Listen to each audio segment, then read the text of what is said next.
A paz do Senhor a todos. Eu sou o pastor Santana, pastor presidente da igreja ADPSA. Esse é o podcast Conversa com Deus, com apoio da família Leite.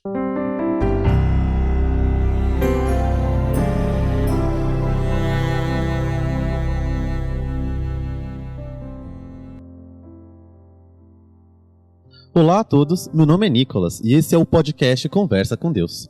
Hoje nós teremos um episódio diferente para vocês. Lembrando que toda terceira semana de cada mês, o nosso episódio será de entrevista, sempre com um convidado muito especial.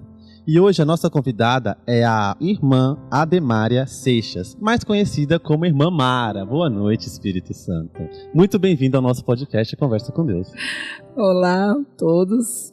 Bom dia, Espírito Santo, né? E boa noite também. A gente está diante assim, de um momento muito especial e ele está presente. Nós vamos falar sobre educação no Brasil, sobre educar as crianças, os jovens, quem quer que precise de educação. Eu gostaria de fazer as primeiras perguntas. Quando foi que na sua vida você parou para pensar que você queria ser professora? Falar dessa questão, dessa pergunta aí é voltar às origens, né? Ainda quando criança, eu não tinha assim, expectativa do que seria, né, quando crescesse, mas embora morasse numa roça, né? Eu vim de vilarejo, era muito simples, mas ali sobre a minha vida havia uma palavra, né? Minha mãe me matriculou numa escola pública e aí aquela situação foi... Eu vi que alguém chamou a minha mãe na escola e aí ela foi, eu não sabia qual que era o assunto e ali os professores se reuniram, né? E fizeram comigo uma prova, né? E eu fui inserida, né, no âmbito escolar. Acredito que eu já tinha mais de 7 anos por aí. E então foi aí que eu fui avançando, né? E quando chegou num estágio assim que eu teria que passar para uma outra escola, eles também novamente chamaram a minha mãe, né? E aí eles deram a ideia para ela que ela poderia conseguir uma bolsa de estudos para mim, né? E ali a minha mãe, ela foi atrás, ela conseguiu. A gente não tinha condições nenhuma. Realmente, a mão do Senhor sempre me conduziu. Para mim foi muito gracioso, né? Eu sentia a mão dele, eu ainda não conhecia ele, né? Foi então que eu concluí os estudos, mas tinha um curso, né? A escola oferecia 2 cursos, um de magistério e um outro de contabilidade, né? E eu cheguei em casa e falei para minha mãe que eu teria que escolher entre os dois, um dos dois, e ela disse assim: faz magistério. Lembrando também que a minha mãe, ela não sabia ler nem escrever, ela somente assinava o nome. Então aquilo para mim era uma honra, né? E aos 18 anos eu concluí o meu curso, eu já tinha formação de magistério, né, de professora. E a minha mãe, assim, para ela também, ela se sentia muito gratificada, né? Ela sorria, né? E assim foi quando eu decidi, aos 18 anos, eu falei para minha mãe: eu preciso avançar, mãe, eu vou embora para São Paulo, né? Antes eu nem falei que eu vim da Bahia, né? Eu sou baiana. E aí eu vim embora para São Paulo, e aí o Senhor foi me guiando, e passou então alguns anos, eu tinha assim um sonho dentro de mim, que Ele tinha colocado dentro de mim, né? E quando dentro de alguém tem um sonho, uma palavra, ainda que ela esteja adormecida, né? O Senhor, Ele fez aquela palavra viver dentro de mim, crescer, né? E aí foi quando eu decidi sair do comércio, né? Ali eu conheci Jesus através de outros colegas. E aí eu coloquei, assim, um propósito que eu iria fazer uma faculdade, né? E eu decidi também validar, né? E fui fazer um curso de pedagogia, porque eu já tinha uma experiência, né, com a sala de aula, que é um curso muito gratificante. O magistério, para mim, foi muito rico, né? E até hoje eu venho, assim, conduzida, né, como um lápis, conduzida por uma mão, né? E eu acredito que toda a trajetória até chegar aqui, o Senhor esteve comigo. Eu creio que para muitos de vocês que vão ouvir essa mensagem, né, essa conversa aqui com Deus, ela vai chegar até o seu coração. E eu acredito que no coração de cada um de nós, cada um de vocês tem um sonho que precisa ser regado, né? Que você precisa voltar a sonhar. Você precisa pensar qual foi a semente que o Senhor semeou dentro do seu coração. E eu creio, em nome do Senhor Jesus Cristo, que tudo que o Senhor, Ele planta, Ele rega, Ele faz crescer. Que linda história. Isso me faz lembrar muito a história dos meus pais. Eles são mineiros, eu nasci em São Paulo.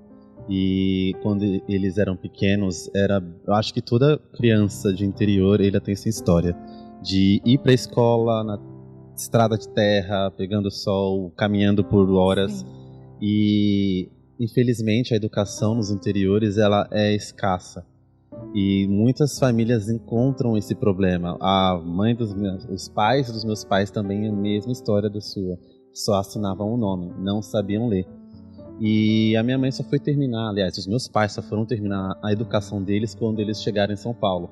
Eu acho que a história no Brasil inteiro é assim nas famílias de interiores. Eles querem conquistar um sonho, mas para conquistar esse sonho eles precisam sair da terra que eles nasceram e vir para uma capital, para uma metrópole para realizar esse sonho.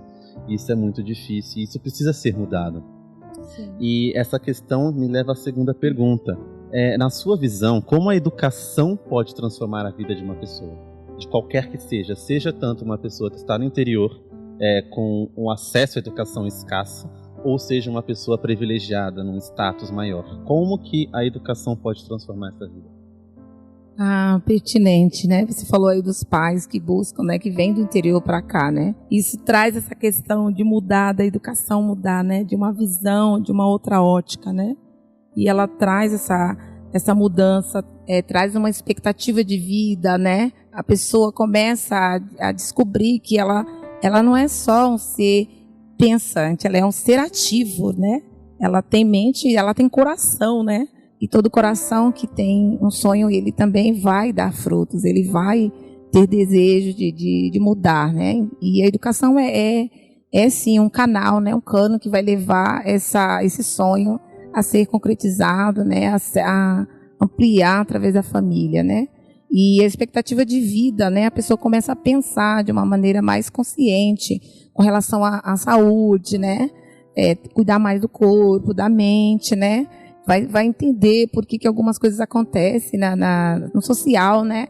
E a taxa de natalidade, esse controle, essa saber, sensibilizar, que programar um nascimento, né? Que vai ter uma despesa, essa questão financeira também, né? E assim vem depois o sucesso acadêmico, né? Que algumas famílias é comum, né? Fulano já estudou, eu também quero, nossa, eu quero ser como a minha tia, como a minha mãe, como o meu primo que foi para São Paulo, né? Veio de Minas, né? Muito lindo. Essa questão que você falou da educação, é importante a gente ressaltar a todos que estão ouvindo, que a educação não é somente aprender a ler, é aprender a falar, é aprender a pensar, é ter um pensamento crítico, é parar e pensar qual que é o meu papel na sociedade, o que eu posso fazer de diferente. Então, o nosso papel como professor é justamente esse, criar mentes pensantes, criar mentes com um pensamento crítico que se posicione e pare para pensar como devo me alimentar, como devo me portar. E essa parte da questão de leitura da Bíblia que você falou da sua mãe, já é linkado com a segunda pergunta que eu vou te fazer. Lá na Bíblia, em Lucas 2,47, diz que Jesus foi instruído no templo e aos 12 anos já mostrava o quão aplicado era no estudo das leis e da Torá. E eu gostaria de saber de você como que os pais, nos dias de hoje, eles podem incentivar os seus filhos a estudar a Palavra de Deus, para criar o hábito de ler a Palavra de Deus, porque nós sabemos que no século XXI, estamos no 2021 com muita tecnologia, celular, tablet, iPad, internet, muito conteúdo.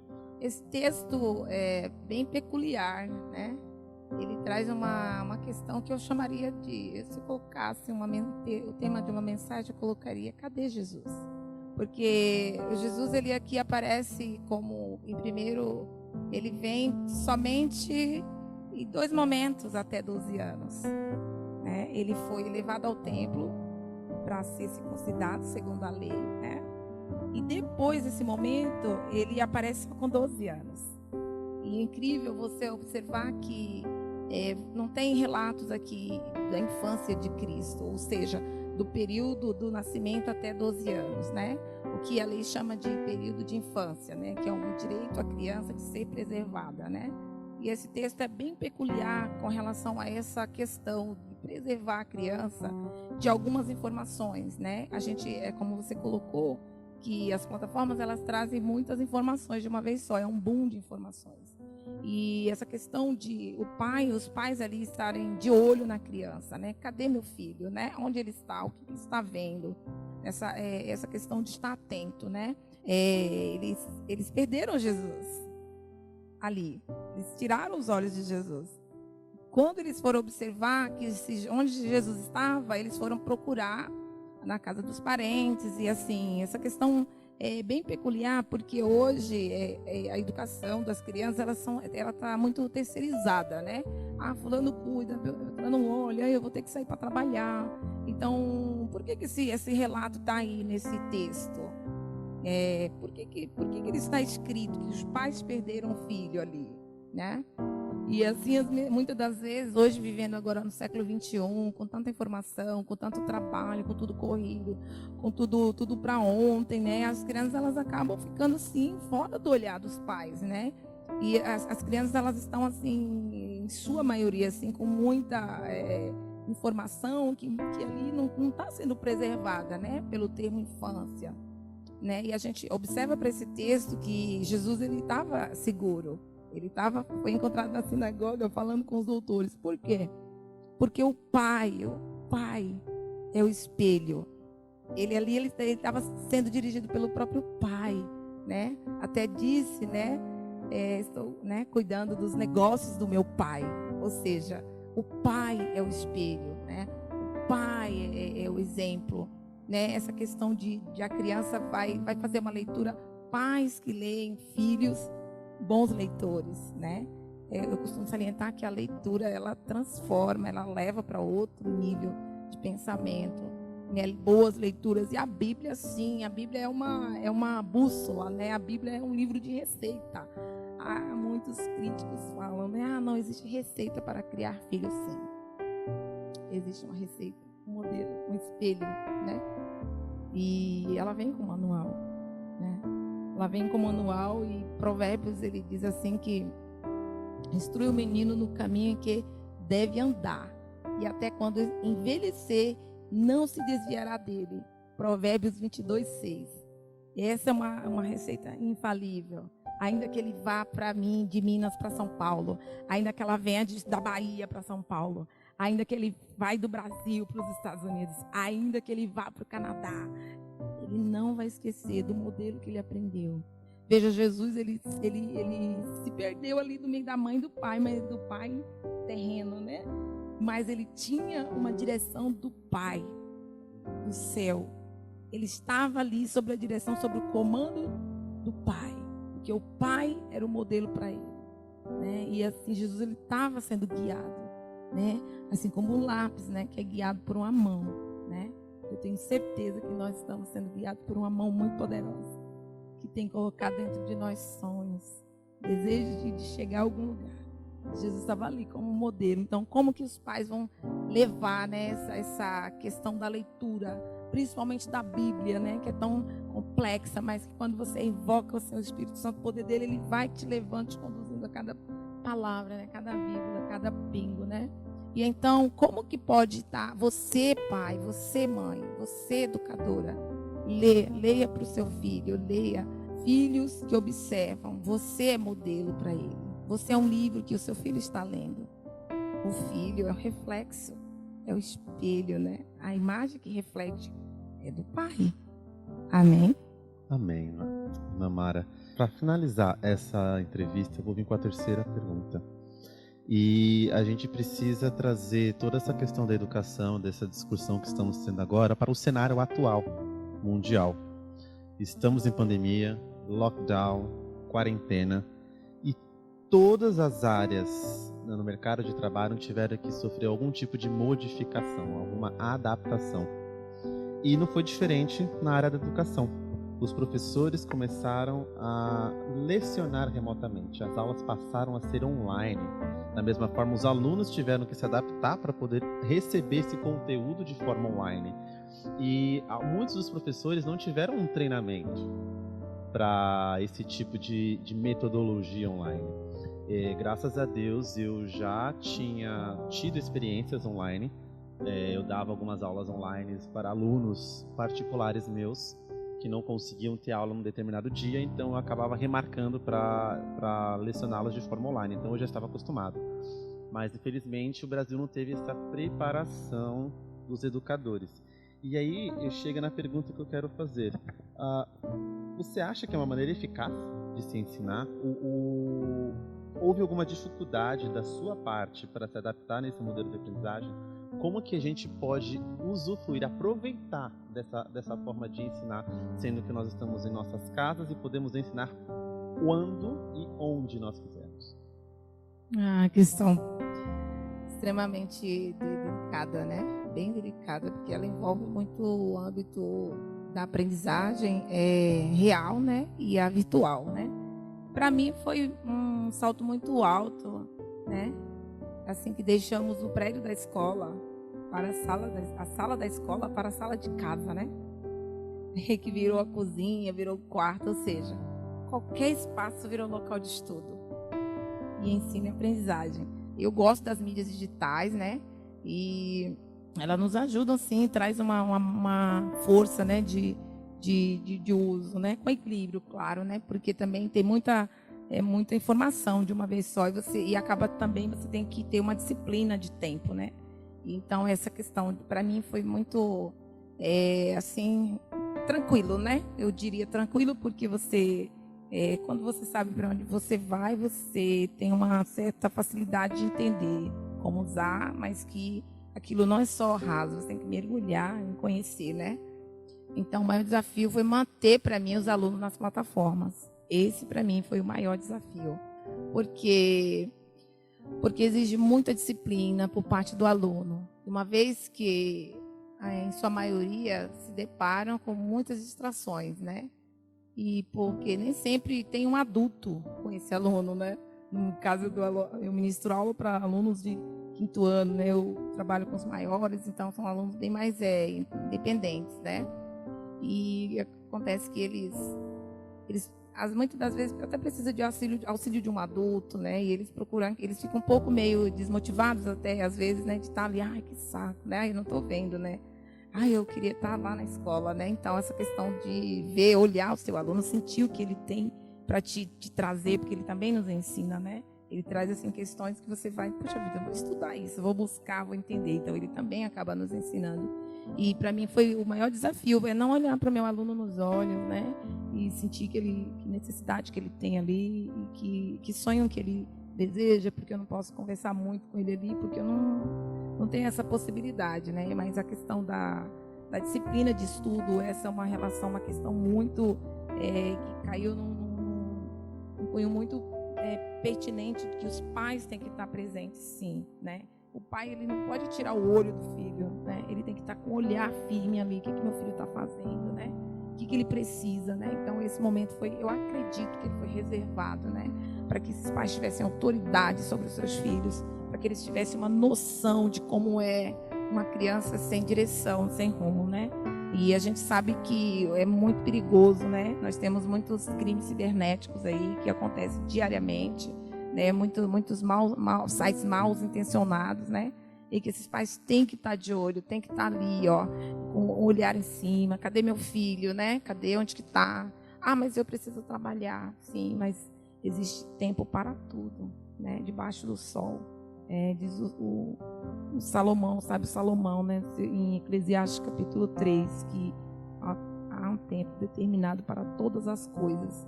E o pai, sim, a mãe está ali, não só da mãe a responsabilidade, mas o pai, o filho precisa, né, de um modelo, né? Porque a criança, ela aprende observando, olhando o modelo. Cristo foi um modelo para nós. Ele é um modelo, né?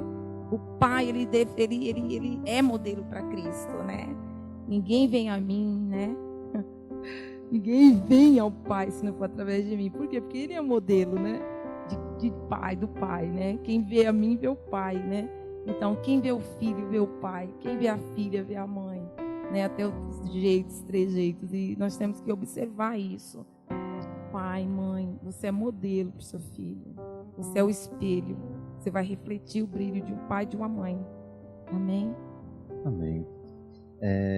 Irmã Lara, eu gostaria de pedir para você deixar alguma passagem da Bíblia que pudesse servir de inspiração, não só para os educadores do Brasil, mas também para os pais e para as mães, pois eles são os primeiros educadores dos nossos alunos. Primeiro a educação vem de casa, o ensino vem de casa e depois é passado para a gente, dentro das escolas, para nós educarmos, formarmos opiniões. Então, deixe uma passagem para todos os pais que estiverem ouvindo, para os educadores que estiverem ouvindo, e finaliza com uma oração, por favor.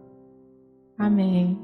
Eu trago nessa manhã uma palavra do Senhor. Ele colocou em meu coração nesta manhã, que se encontra no livro de Ezequiel, no seu capítulo 18, né? Nós temos aí o modelo um exemplo também, né? De Ezequiel, o pai era sacerdote. O sonho dele era ser sacerdote, né? Incrível, porque ainda que ele foi levado, né, cativo, né? Ele ali tinha um sonho no coração, né? E mesmo morando naquela terra distante, que era a Babilônia, o sonho ainda era latente no coração dele, né? E o sonho dele foi concretizado, né? Então eu trago aqui uma palavra nessa manhã, está no livro de Ezequiel, capítulo 18, tem um título bem pertinente, né? A responsabilidade é pessoal. Incrível, né? Uau! E veio a mim a palavra do Senhor dizendo: que tendes vós? Vós que dizeis essa parábola acerca da terra de Israel, dizendo: os pais comeram uvas verdes e os dentes dos filhos se embotaram? Vivo eu, diz o Senhor Jeová, que nunca mais direis este provérbio em Israel. Eis que todas as almas são minhas, como a alma do pai, também a alma do filho é minha. A alma que percai, essa morrerá. Ou seja, do Senhor é o pai, do Senhor é o filho, né? E que provérbio é esse de falar tal pai, tal filho, que o filho vai pagar? Não, você, pai, você é responsável pelo seu filho. Você, filho, você é responsável, tem responsabilidade, né? E aos professores, que essa responsabilidade de trazer a letra para a criança, né? E o Espírito, ele vai vivificar essa letra e ela vai virar uma palavra rema, que vai fazer um efeito, vai surtir um efeito, né? Que essa responsabilidade de cada um de nós educadores, de trazer sobre uma criança, sobre um adulto, sobre um adolescente, a responsabilidade para que ele um dia seja responsável por si também, né? E que assim como os pais vão carregar a sua responsabilidade, os filhos também, né? Cada um traz o seu compromisso, sua responsabilidade. Como nós vamos levar a palavra, ainda que seja ensinar a leitura, né? Que essa leitura seja uma leitura que ela venha a ter um conteúdo que vai ser relevante para aquela vida, né? Que ele vai entender que cada leitura tem que ter um sentido, né? Que a leitura da palavra, ela traz em si um peso de responsabilidade, porque nós vamos levar essa responsabilidade para essa criança, esse adolescente, né? Cada um traz em si, né, um compromisso. E nós tenhamos cada um de nós um compromisso, né? De ter, de trazer, de falar, né? Do graças a Deus que nos amparou, né? Nos disse lá em Daniel que o conhecimento ele iria se multiplicar, né? Então temos que usar tudo com sabedoria, né? Com um peso de uma responsabilidade em si, de que nós vamos sim deixar gerações, nós vamos semear, nós vamos trazer assim dentro de cada um sonho, plantar a semente, né? Desbravar, né? Limpar, nós vamos desentulhar poços, nós vamos colocar qualquer leitura na mente dessa criança, nós vamos desentulhar os poços, colocar semente, semear a palavra e ir por todo mundo, todo lugar, pregar o evangelho, né? Porque quando esse evangelho for levado a toda criatura, ele vem, né? Cristo vem. Amém. E nesse momento, em nome do Senhor Jesus, eu quero agradecer ao Senhor por essa oportunidade, agradecer ao Senhor por esse trabalho que vem sendo feito, né, através desses jovens, né, dessas plataformas digitais. Eu agradeço ao Senhor por tudo que o Senhor tem nos colocado. Agradeço, Senhor. Eu oro agora neste momento, intercedo, Pai, em nome do Senhor Jesus, pela vida dos professores, Senhor, que vem sofrendo opressão, Senhor, todos os dias, cada momento, Senhor. Pai amado, Pai querido, eu te peço em nome do Senhor Jesus, visita cada um deles neste momento, Senhor Jesus, pois nós sabemos, Senhor, que os dias são difíceis, mas o Senhor reservou para nós um tempo, que nós saibamos usar esse tempo, Senhor, com qualidade, Senhor. Pai amado, Pai querido, sobre esse estado de São Paulo, meu Senhor. Senhor, eu declaro, Senhor, que haja equilíbrio, Senhor, que nós venhamos a agir com coerência, Senhor, que venhamos mergulhar, Senhor, na Tua palavra, Santo Espírito da verdade, nos revela, querido nosso Pai. Senhor, eu intercedo, sim, Senhor, pela vida dos nossos jovens, Senhor, meu Pai, como a oração do Shema diz, Senhor, como a tua oração, Senhor, lá em Deuteronômio capítulo 6, versículo 4, Senhor, nós temos, Senhor, que ensinar, Senhor, que essas crianças, elas venham, Senhor, ter, Senhor, no meio da tua mente, de cada mente, que cada mente ela venha a ser trabalhada, Senhor, mediante a tua palavra.